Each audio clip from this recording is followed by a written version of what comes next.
What's up, guys? Welcome back to the channel, welcome back to the Bianconeri zone, and welcome back to hopefully the last transfer show we do in about a week or two, and then it will probably pick up because we have January coming up and we know we're gonna sign players. But it's getting weird. It's getting to a point where we're getting linked with Patrik Schick, and it's not Patrik Schick that makes the link weird, because I will talk about why he potentially actually could be a good option for Juve. It's what's surrounding the story that makes it a bit strange. But that's not all. I'm also going to talk about why we definitely 100% need Yildiz to step up in the next coming weeks or so, really step up and carry this frontline / team, and why it's a big ask still for him as well, just because there's news about Milik potentially being back in about 3 to 4 weeks, back on in training, which means he probably is back in January with some luck. And where is Nico Gonzalez in all this? Because it's getting worse and worse. He's now out for Aston Villa. He's not even making Lecce, apparently, not even the bench for that Lecce game. So that's what we're going to talk about. As always, before we do that, hit the like button, subscribe to the channel, hit that bell notification, and let's start talking about Patrik Schick.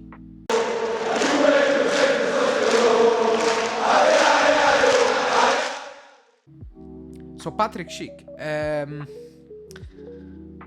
I want to say an ex-Juve player, but he's not an ex-player. He's an ex-Juve, almost Juve player, because he actually did his medical with Juve years back, and then it all fell through because they found something in the test or so on. I don't know what it was. I don't want to misquote it. It was something about the heart, apparently, you know, and if not true, then I'll take it back, obviously. And he went on to have his career, probably not the career everybody was imagining, you know, at one point. And now he's at Leverkusen, where I remember last season people were hyping it up, and now I see the same people, and I'm talking about media members, calling it out basically.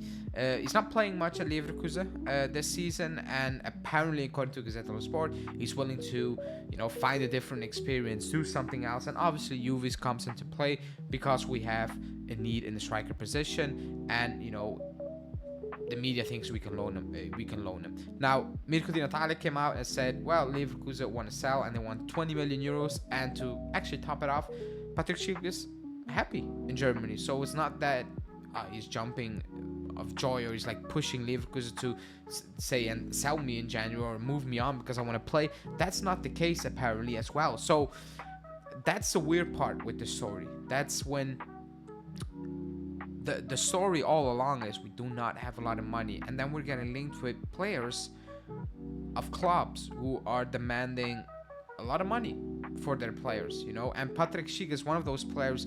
Is he gonna move the needle? No. Is he a long-term solution? No. Is that a smart investment? No. Now, loan-wise, I think it's a good investment, because what everybody thinks about Patrik Schick, and me included, I think he will do well. I think he actually will do well for us. That I do believe, for a couple of months. But that's the thing. A couple of months, you cannot invest long term in Patrik Schick, even as a backup. You cannot do that because he doesn't want to be a backup. That's one. And two, it's a bit too expensive for the output you will get. And with output, I'm also talking about maybe a future sale and so on, you know, to recoup your money in the worst case scenario. If you're not going to recoup your money with a player, then it's better a free agent, or it's a very, very cheap player, which Patrik Schick, if it's quoted 20 million, it's not cheap for a backup. So that's a weird part of the story. I don't think the idea of bringing in a Patrik Schick is crazy and so on. I don't think that's the idea, that crazy.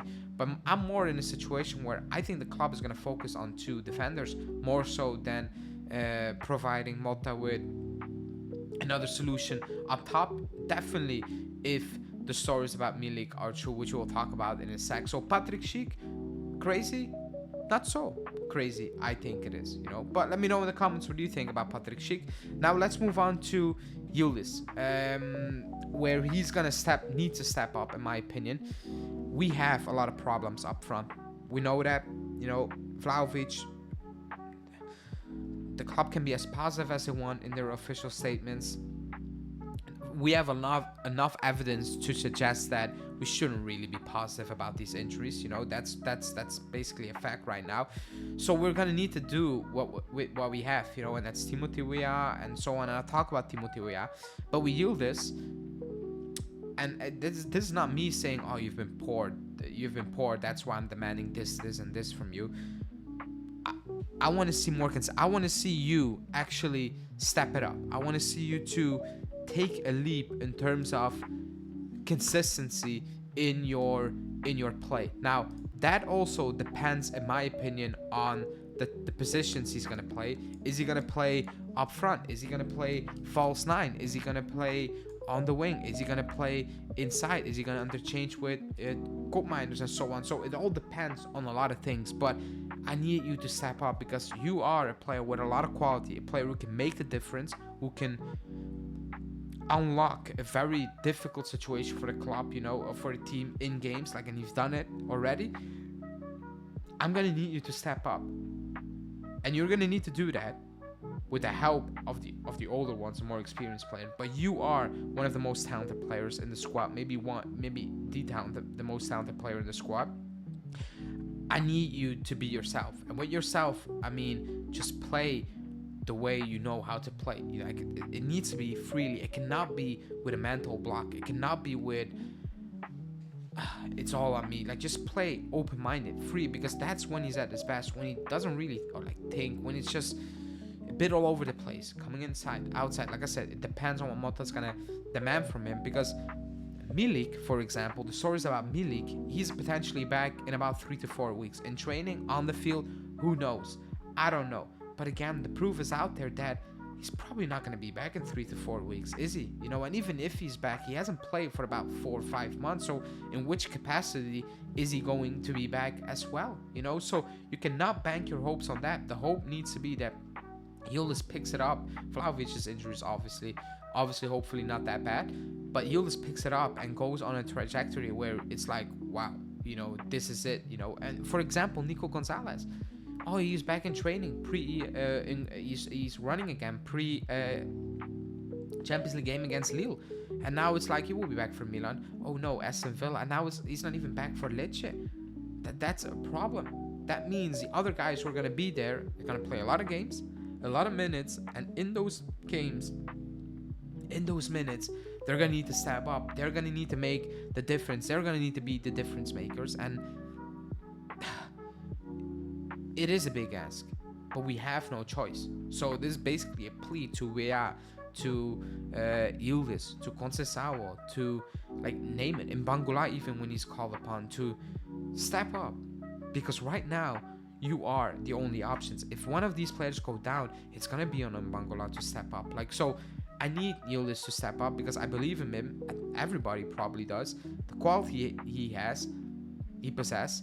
He can be the difference maker for us from now until January. So let's see. Hopefully he does, because I believe he will and he can. So let's see what will come out of the bus, you know, start Saturday. And hopefully it's good. And hopefully we can play on and go on and do our thing and keep building on the momentum, basically.